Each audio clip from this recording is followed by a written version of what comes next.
What's going on, everyone? I just wanted to make this video to discuss Bleach a little bit because while waiting for episode 2 I have been thinking, and I'm not gonna lie, like I'd be in physics class and I'm just sitting there, I space out and my mind is just thinking like, how did he do that, or some dumb shit like that.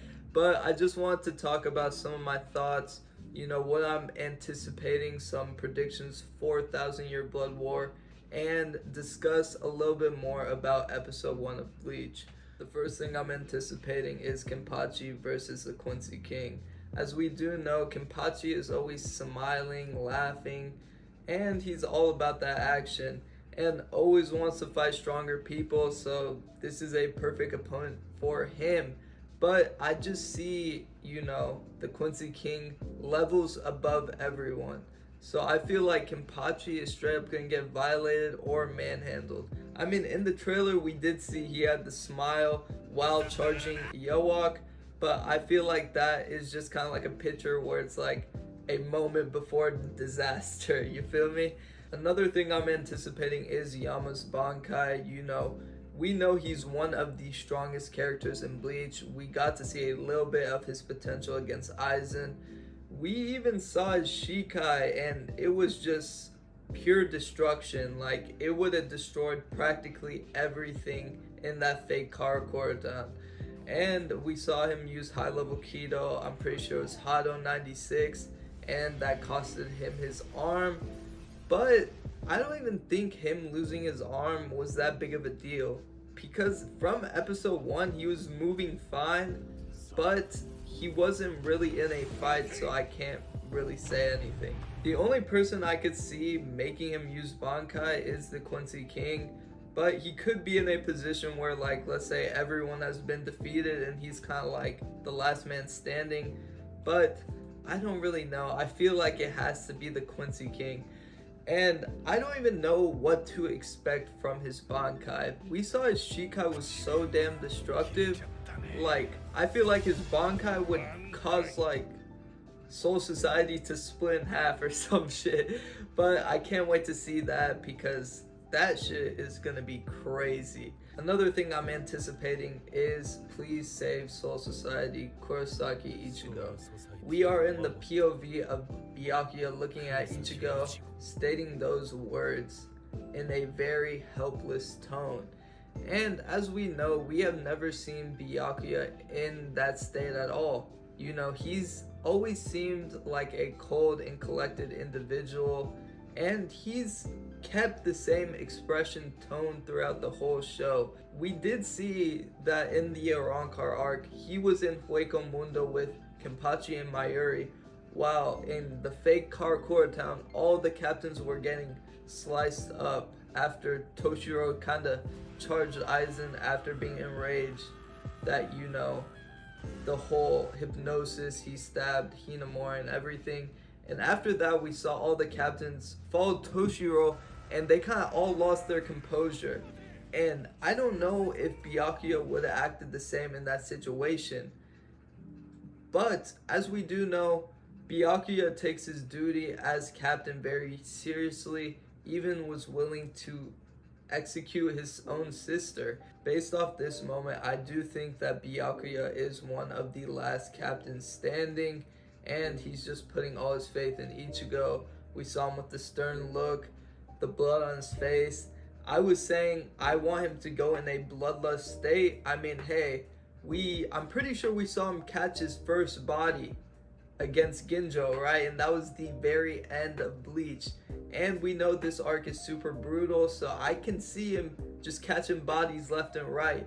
But I do think this causes Ichigo to go into like some new form, or we're gonna see something new out of Ichigo, some new potential. Because in that moment, Byakuya, to get him in that state, like, he's the last person I expect to be that helpless. I feel like they're just getting purely overwhelmed, and Ichigo is kind of like the last hope once again. So I feel like he's gonna have some type of new potential while fighting the Quincy's. But I really don't know what it could be, because as we do know, Quincy's can counter a bankai, they can end the bankai, and I don't know, like, what base, he can't really do anything. Shikai, honestly, I don't know if he could really do anything, because this whole show, we have seen him go straight into bankai as he learned it, right? And he hasn't really used his Shikai much, so I don't know if there is something with his Shikai, but I'm not gonna lie, I don't think so. I think he's gonna unlock like some new potential that we wouldn't expect. You feel me? So we'll see what that is all about. Speaking about ending bankais, we did see that Ebern was unsuccessful in ending Ichigo's bankai. And I don't know the effect of it. I don't know if it just throws you out of that form. I don't know if your bankai just completely disappears. Because we did see like Ichigo's form was kind of like falling apart, and it kind of like the move kind of like surrounded him. So we'll see more into that, but if it literally makes your bankai disappear to the point where you can't use it, I feel like that's OD. Like, if that is the whole factor, that is just way too OP, because then that means you're taking one of the strongest releases for a Soul Reaper. Like, dude, the Quincy's win with ease, you feel me? So I don't know if it is that, because I feel like that's kind of like over the top, you feel me? But based off both Quincy attacks, we saw that, Ebern was unsuccessful, but the Quincy's and Soul Society were successful in taking out Chojiro's bankai. And I don't know necessarily if it's because it's Ichigo, or if it's because they're in Karakura Town compared to Soul Society. I don't know necessarily, you guys could probably tell me this, if there's a difference of like spirit energy, spiritual pressure in Karakura Town versus Soul Society. I'm pretty sure there is, but I don't know if that is a factor. We did see that the Quincy's declared war. I think it was 5 days, and they said, oh, we'll be on your ass after that. And I honestly feel like they're gonna just kind of hit him with a surprise attack.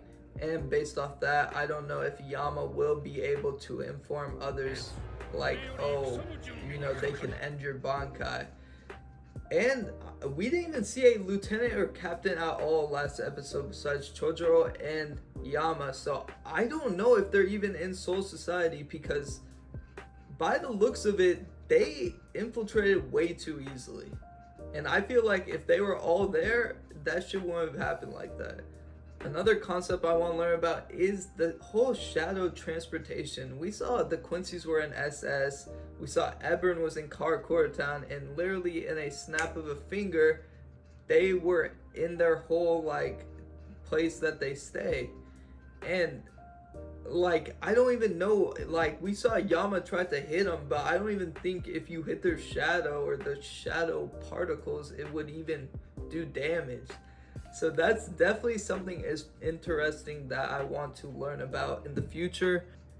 We have heard the Quincy King say, let me hear your report for the cause of peace. Like, that's literally drilled in my head at this point. Like, I feel like I've heard it like 1,000 times, even though I think I've seen it like twice or like 3 times or something.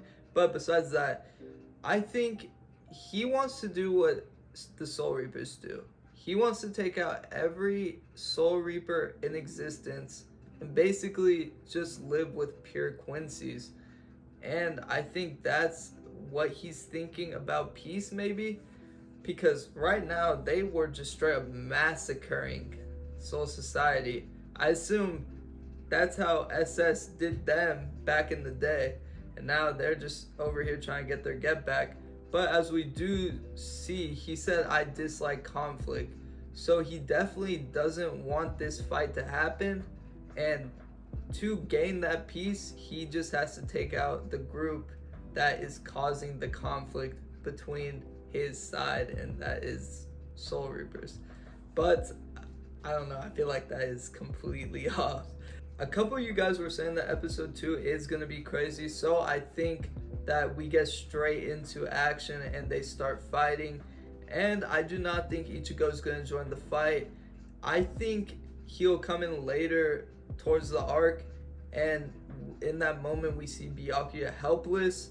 I think he just sees the whole SS, massacred practically. I think that's the moment he comes in, and then we'll see where he goes from there. I want to apologize because I feel like this video is all over the place and I probably repeated myself a couple of times, so please forgive me for that. But I just wanted to let you guys know some of my thoughts I had for this arc and what I am expecting out of 1,000 Year Blood War. But saying this, we do have episode 2 tomorrow. It is a Bleach Monday, so I can't wait for that. Thank you guys for hearing me out, and I will catch all of you guys tomorrow. Peace out.